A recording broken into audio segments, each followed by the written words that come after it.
Hello students, आज CBSE 12th का जो पहला टॉपिक है इलेक्ट्रोस्टैटिक्स, उसका जो सबसे इम्पॉर्टेंट पार्ट है कूलम्स लॉ, वो आज हम शुरू करने वाले हैं। जेई और नीट दोनों के लिए काफ़ी इम्पॉर्टेंट है, हर साल क्वेश्चंस आते हैं। ठीक है, तो एक चीज़ मान के चलते हैं यहाँ पर कि आप लोगों को चार्ज क्या होता है वो पता है, चार्ज की यूनिट्स, चार्ज कितने टाइप का होता है, ये सब चीज़ें आपको पता है। ओके, तो स्टार्ट करते हैं कूलम्स लॉ। सपोज़ मेरे पास दो पार्टिकल्स हैं और सपोज़ मान लेते हैं इसका मास m1 है, इसका मास m2 है एंड इनके ऊपर चार्जेस भी हैं। पहले पार्टिकल के पास चार्ज है q1, दूसरे वाले के पास है q2। ओके, और मान लेते हैं कि इनके बीच का जो सेपरेशन है वो है स्मॉल r। अब हमको सीबीएसई 11th में जो न्यूटन्स लॉ ऑफ ग्रेविटेशन है उसके पहले हमने पढ़ रखा है, उसके बारे में हमें क्या पता है। Gravitational force between these two particles कितना हो जाता है, capital G m1 m2 upon r square.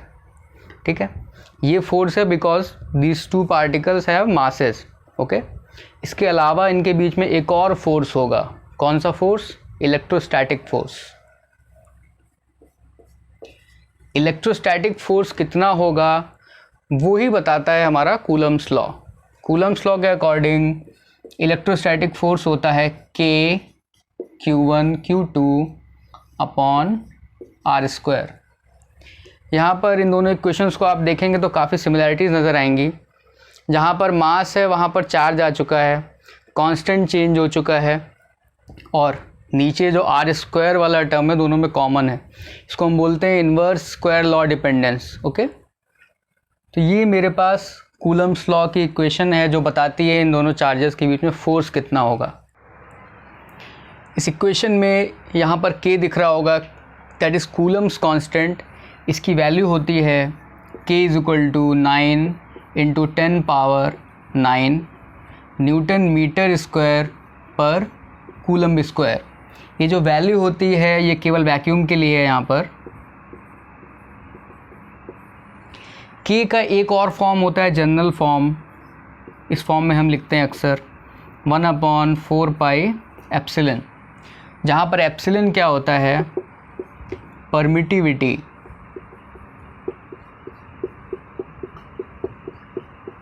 Epsilon होता है परमिटिविटी। तो K फॉर वैक्यूम को इस फॉर्म में लिखेंगे तो कैसे लिखेंगे, K = 1/4πε0। एप्सिलन नॉट क्या है, परमिटिविटी फॉर फ्री स्पेस। तो यहाँ पर क्या है, फ्री स्पेस यानी कि वैक्यूम। तो इस इक्वेशन को हम ऐसे भी लिख सकते हैं 1/4πε Q1 Q2 upon R square. यहाँ पर जो एप्सिलन नॉट अपीयर हो रहा है यानी कि परमिटिविटी फॉर फ्री स्पेस, इसकी वैल्यू होती है 8.85 × 10⁻⁻12। यूनिट्स क्या आती हैं, coulomb square upon newton metre square. तो ये है हमारा फॉर्म कूलम्स लॉ का, काफ़ी सिमिलर है न्यूटन्स लॉ ऑफ ग्रेविटेशन से। कूलम्स लॉ की जो इक्वेशन है उसी को यूज़ करके हम एक्चुअली 1 कूलम जो यूनिट है चार्ज की उसको डिफ़ाइन कर सकते हैं। तो सपोज़ मुझे बताना है कि 1 कूलम ये जो यूनिट है ये क्या होती है। मान लेते हैं कि मेरे पास दो चार्जेस हैं जो कि एक्चुअली दोनों के दोनों 1 कूलम के बराबर हैं। Q1 = Q2 मान लेते हैं 1 कूलम, और उनके बीच का जो सेपरेशन है that is equal to 1 metre. तो फोर्स कितना आ जाएगा, फोर्स आ जाएगा K टाइम्स, ऊपर आएगा 1 × 1 और नीचे क्या आएगा 1 स्क्वायर, यानी कि एग्जैक्टली इतना ही, यानी कि 9 × 10⁻9 न्यूटन। इसका मतलब क्या हुआ, इसका मतलब ये हुआ कि अगर मैं ऐसे बोलूँ, दो चार्जेस जिनके बीच का सेपरेशन है 1 मीटर और दोनों की वैल्यू सेम है, इफ़ उनके बीच में जो फोर्स लग रहा है वो 9 × 10⁻⁹ न्यूटन के बराबर है, देन वो दोनों चार्जेस किसके बराबर होंगे, 1 कूलम के बराबर। तो ऐसे हम 1 कूलम जो कि चार्ज की यूनिट है उसको डिफाइन कर सकते हैं। नेक्स्ट हम देखते हैं vector form of the Coulomb's law.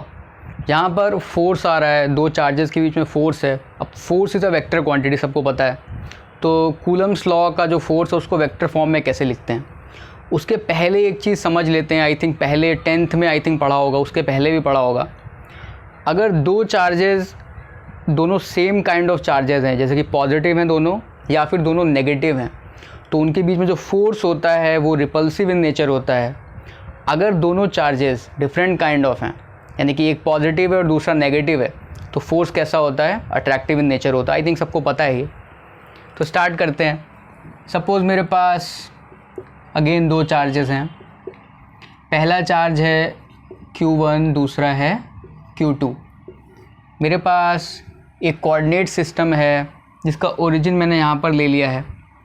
इस कोऑर्डिनेट सिस्टम के अकॉर्डिंग ये जो चार्ज है Q1, इसका जो पोजीशन वेक्टर है दैट इज़ R1। उसी तरह सेकेंड चार्ज का जो पोजीशन वेक्टर है वो है R2। मान लेते हैं फॉर सिंप्लिसिटी ये दोनों चार्जेस जो हैं ये सेम काइंड ऑफ चार्जेस हैं, यानी कि Q1 times Q2 should be greater than 0, यानी कि ये नंबर जो है पॉजिटिव होना चाहिए। क्यों? अगर दोनों नेगेटिव होंगे तो ये पॉजिटिव आएगा, अगर दोनों पॉजिटिव होंगे तो भी ये पॉजिटिव आएगा। दैट मीन्स इनके बीच में कौन सा फोर्स होगा, इनके बीच में एक जो फोर्स होगा वो रिपल्सिव इन नेचर होगा। तो फोर्स हम गेस कर सकते हैं, इसके ऊपर किधर लग रहा होगा, इस लाइन के अलॉन्ग फोर्स लग रहा होगा, Q2 पर इधर लग रहा होगा और Q1 पर एग्जैक्टली इसका उल्टा ऐसे लग रहा होगा। इस फोर्स को मैं बोलता हूँ force on Q2 because of Q1। तो नोटेशन क्या रहेगा, F21, force on 2 because of 1। उसी तरह यहाँ पर क्या होगा, force on 1 because of 2। Notation clear रहना चाहिए यहाँ पे। अब हम देखते हैं कि इनके बीच का जो गैप है, जिसको हमने पहले R मान लिया था, इस कोऑर्डिनेट सिस्टम के अकॉर्डिंग वो कितना है। तो ये जो गैप है इसको हम लिख सकते हैं एक्चुअली इन दोनों वेक्टर्स के डिफरेंस के फॉर्म में। तो वेक्टर के बीच का डिफरेंस क्या होता है, उसको मान लेते हैं सपोज़ R1 माइनस R2 में लिखता हूँ, R1 माइनस R2। ये वेक्टर को बोल लेता हूँ R1 2। ये वेक्टर दिखेगा कैसा, R1 minus R2, this minus this. तो ये जो वेक्टर होगा ये एक्चुअली यहाँ पर ऐसे होगा, टूवर्ड्स R1 फ्रॉम R2, और इसकी लेंथ कितनी होगी, एग्जैक्टली इतनी ही होगी। इसी तरह एक और वेक्टर होगा R2 माइनस R1, इसको क्या बोलते हैं, R21। ये वेक्टर किधर होगा, टूवर्ड्स R2 फ्रॉम R1, यानी कि ऐसा। इसकी लेंथ कितनी होगी, इसकी लेंथ भी एग्जैक्टली इतनी ही होगी, इस गैप के बराबर।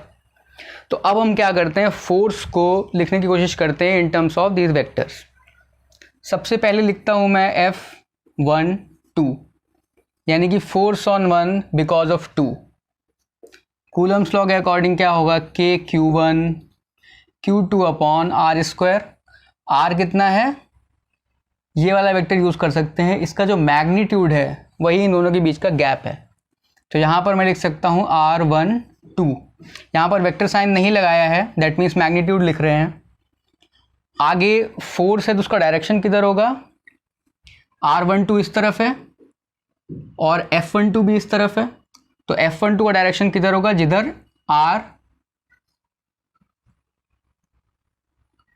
जिधर हमारा R12 वेक्टर है।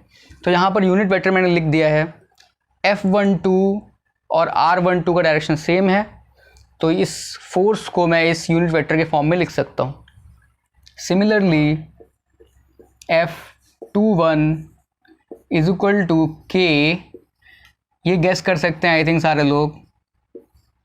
नीचे क्या आएगा, R21 स्क्वायर, ये मैग्नीट्यूड है वेक्टर का, यानी कि अगेन यही गैप। यहाँ पर क्या आएगा, R21 unit vector, R21 cap. ये दोनों फोर्सेस हैं, पहला वाला फोर्स है इस पार्टिकल पर, दूसरा वाला फोर्स है इस पार्टिकल पर। अब एक चीज़ और देख सकते हैं यहाँ से, ये जो वेक्टर R12 है ये एग्जैक्टली इस वेक्टर का उल्टा है, यानी कि अगर मैं यहाँ माइनस साइन कॉमन ले लूँ तो मुझे क्या मिलेगा, एग्जैक्टली जो ऊपर लिखा हुआ है वही मिलेगा। That means R12 is equal to minus R21। अगर ये ट्रू है तो इस इक्वेशन से क्या दिख रहा है, ये जो यूनिट वेक्टर है और ये है, इनमें माइनस का फ़र्क है। That means F12 is equal to minus F21 because R21 cap is equal to minus R12 cap. तो यहाँ पर अगेन ऐसे ही दिखेगा जैसा वहाँ पे दिख रहा था। इसका मतलब क्या हुआ, इसका मतलब ये हुआ force on 1 because of 2 is equal to exactly उल्टा of force on 2 because of 1, जो कि हमको एक्चुअली पहले से पता है। एक हमने 11th में लॉ पढ़ रखा है, न्यूटन्स थर्ड लॉ, उसके अकॉर्डिंग क्या होता है, Newton's third law of motion, if two objects are applying force on each other, तो कैसा फोर्स लगाते हैं, इक्वल एंड ऑपोजिट, जो कि यहाँ पर भी ट्रू होना चाहिए।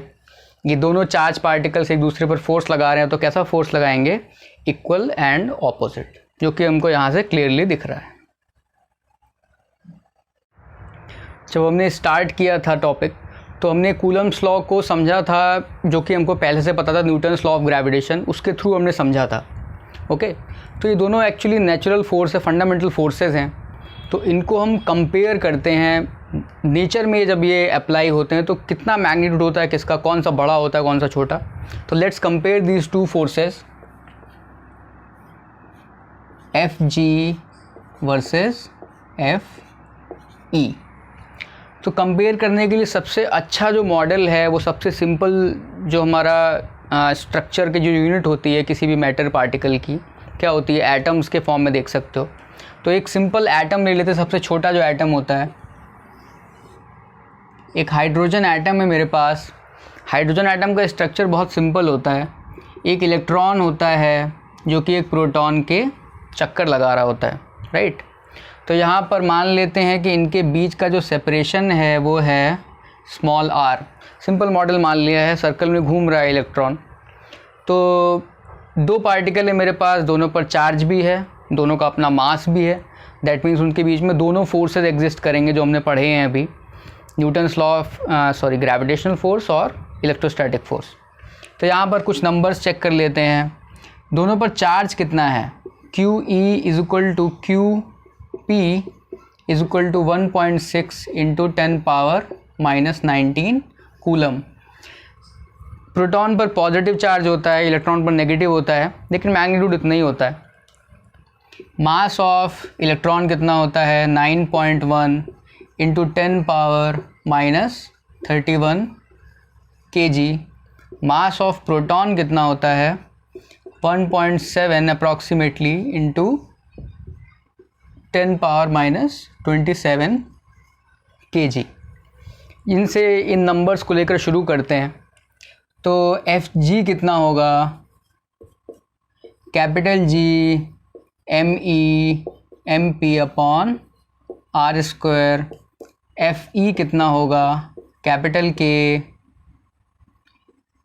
QE QP upon R²। इन दोनों फोर्सेस को कंपेयर करने के लिए मैं एक्चुअली इनका रेशियो ले लेता हूँ।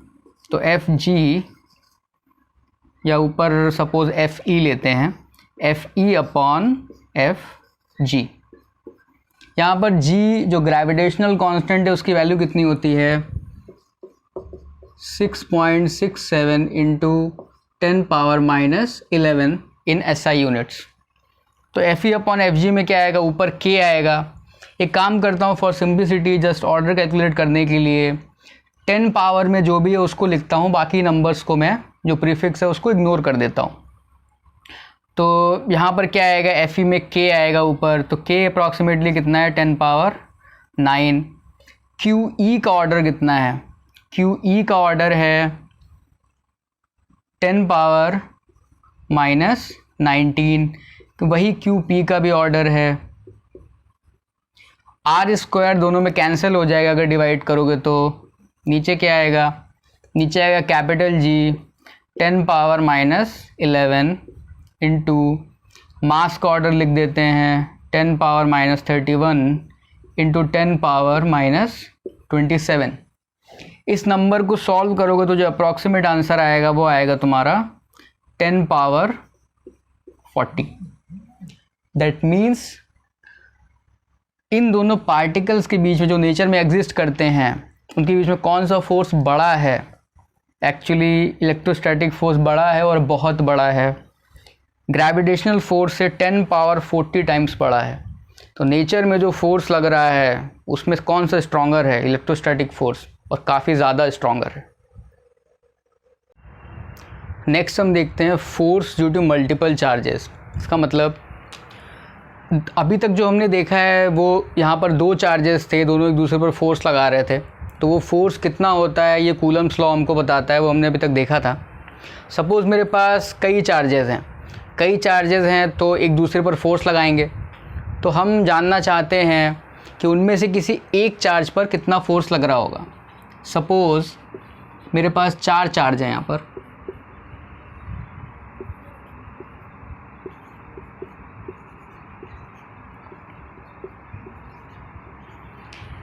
ये 4 चार्ज हैं मेरे पास। मैं जानना चाहता हूँ कि ये जो चार्ज है पहला वाला Q1, इस पर कितना नेट फोर्स लग रहा होगा because of the other charges. तो दो चार्जेस के बीच में फोर्स क्या होता है उनको निकालना आता है। तो स्टार्ट करते हैं, मान लेते हैं कि ये जो पोजीशन वेक्टर है चार्ज Q1 का फ्रॉम Q2 ये कितना है R12।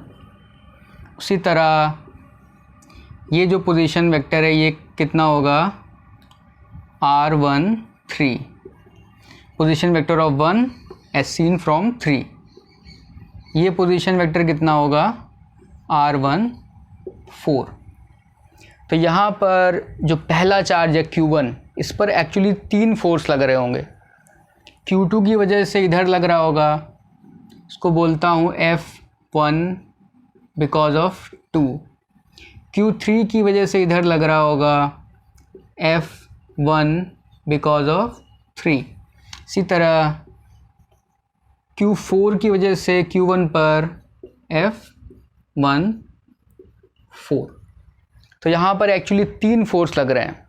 तो पहला वाला फोर्स F12 कितना होगा, F12 ये तो हमने पहले ही देख रखा है कि Q1 Q2 upon R12 square times R12 cap, unit vector यानी कि इस डायरेक्शन में।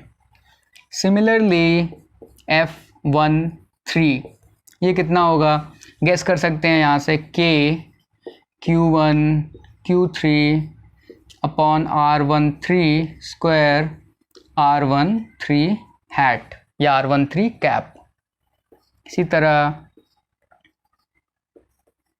F14 होगा K Q1 Q4 R14 square R14 cap.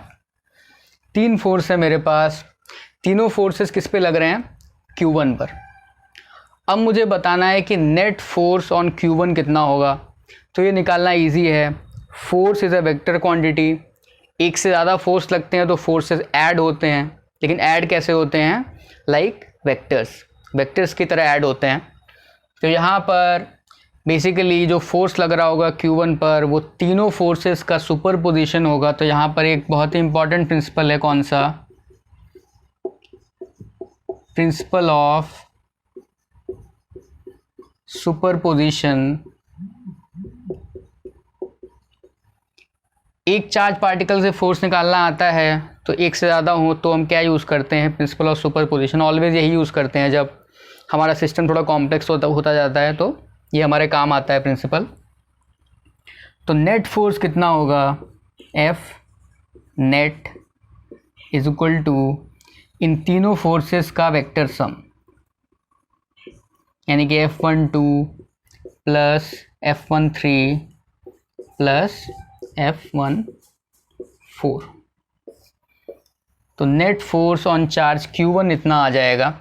अब डिपेंडिंग अपॉन ये अलग अलग चार्जेस कितने हैं, छोटे हैं कि बड़े हैं, अलग अलग हो सकते हैं, तो ये फोर्सेस यहाँ पर चेंज हो सकते हैं, अकॉर्डिंगली ऐड हो जाएगा, नेट फोर्स आ जाएगा।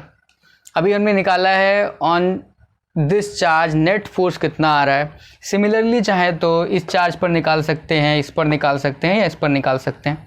अगेन सेम अलग अलग चार्जेस से फोर्स निकालेंगे, फिर उसको वेक्टोरियली ऐड कर देंगे, प्रिंसिपल ऑफ सुपरपोजिशन का यूज़ करेंगे। तो जो अभी तक हमने समझा है कूलम्स लॉ को, force between two charge particles, force when there are multiple charges around, तो उसको हम अप्लाई करने की कोशिश करते हैं। एक क्वेश्चन सॉल्व करते हैं, जेईई मेंस 2019 का क्वेश्चन है, आपकी स्क्रीन पर आ रहा होगा, स्क्रीन एक बार पॉज कर लेना पढ़ने के लिए।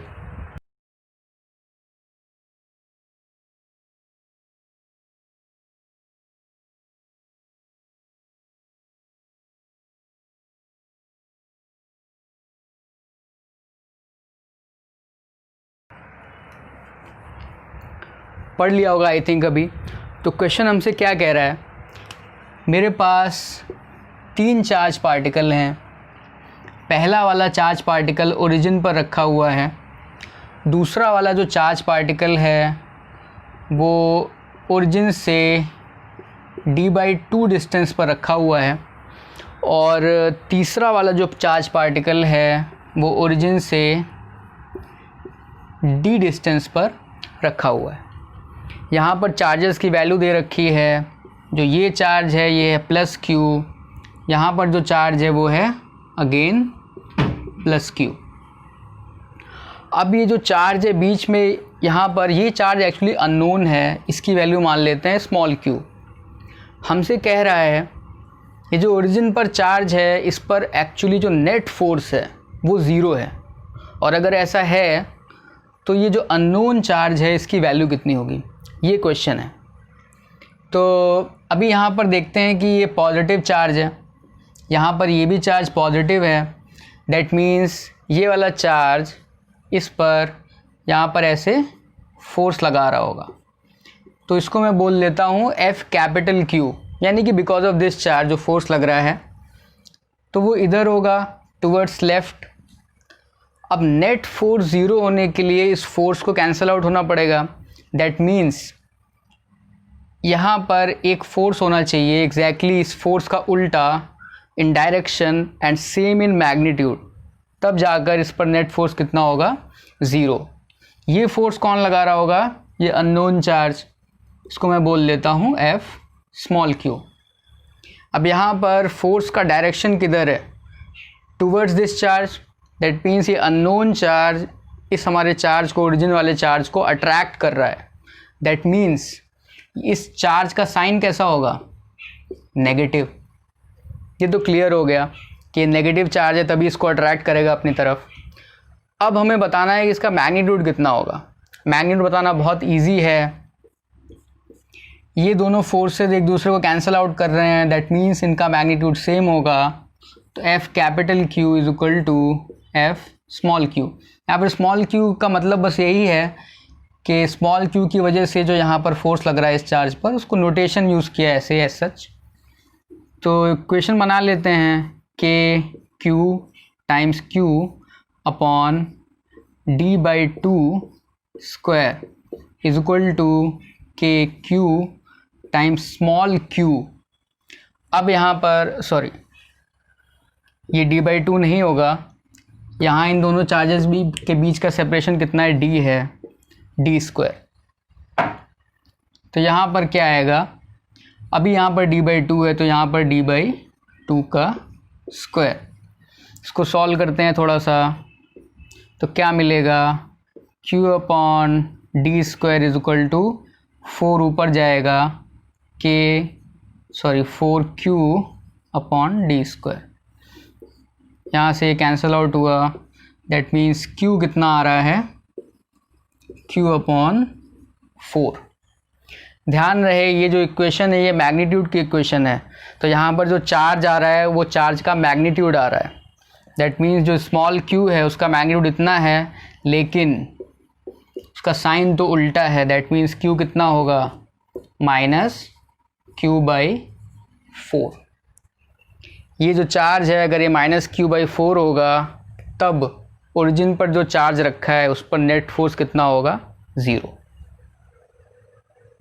एक और एग्जांपल करते हैं। ये क्वेश्चन नीट का है, आप लोगों की स्क्रीन पर आ रहा होगा, एक बार पढ़ लो अच्छे से स्क्रीन पॉज करके।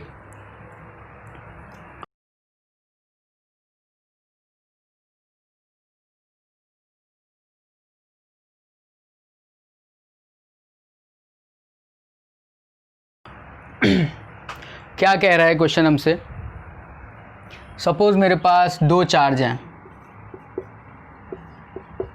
एक चार्ज है स्मॉल q और दूसरा चार्ज है capital Q minus small q। इनके बीच का सेपरेशन जो है वो है स्मॉल d। हमसे कह रहा है कि इन दोनों चार्जेस के बीच का जो फोर्स है वो मैक्सिमम है। अगर वो मैक्सिमम है तब स्मॉल q की वैल्यू कितनी होगी in terms of capital Q, यानी कि ये चार्ज कितना होगा और ये चार्ज कितना होगा। तो फोर्स को मुझे मैक्सिमाइज़ करना है as a function of small q। Small q में चेंज कर सकता हूँ और देखता हूँ फोर्स कैसा हो रहा है, बढ़ रहा है या कम हो रहा है, उसको मैक्सिमाइज़ करना है। तो इलेक्ट्रोस्टैटिक फोर्स कितना होगा इन दोनों के बीच में, k q small q minus capital Q minus small q upon d²। Force को मैक्सिमाइज़ करना है in terms of small q।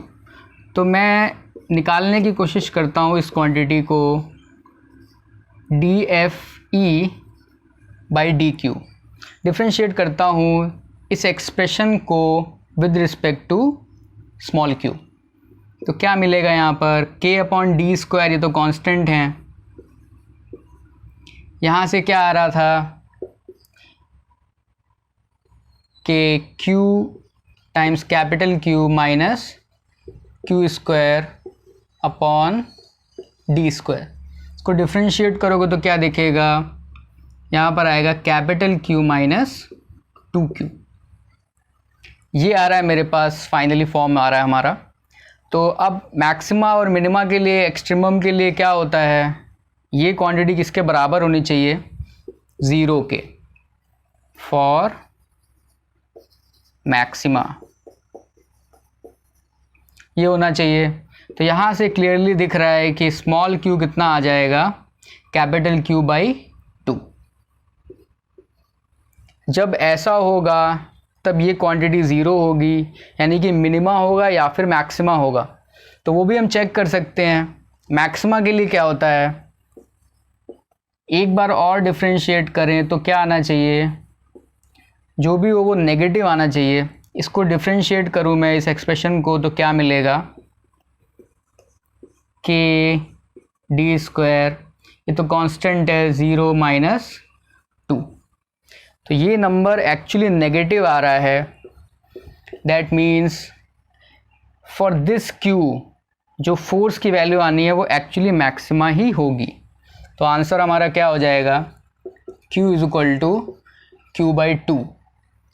ये वाला चार्ज हो गया q/2, तो ये वाला चार्ज कितना हो जाएगा, q minus q/2, that means q/2। तो जब दोनों चार्जेस एक्चुअली सेम होंगे, बराबर मैग्नीट्यूड के होंगे, तब उनके बीच में जो फोर्स लगेगा वो मैक्सिमम लगेगा। ओके।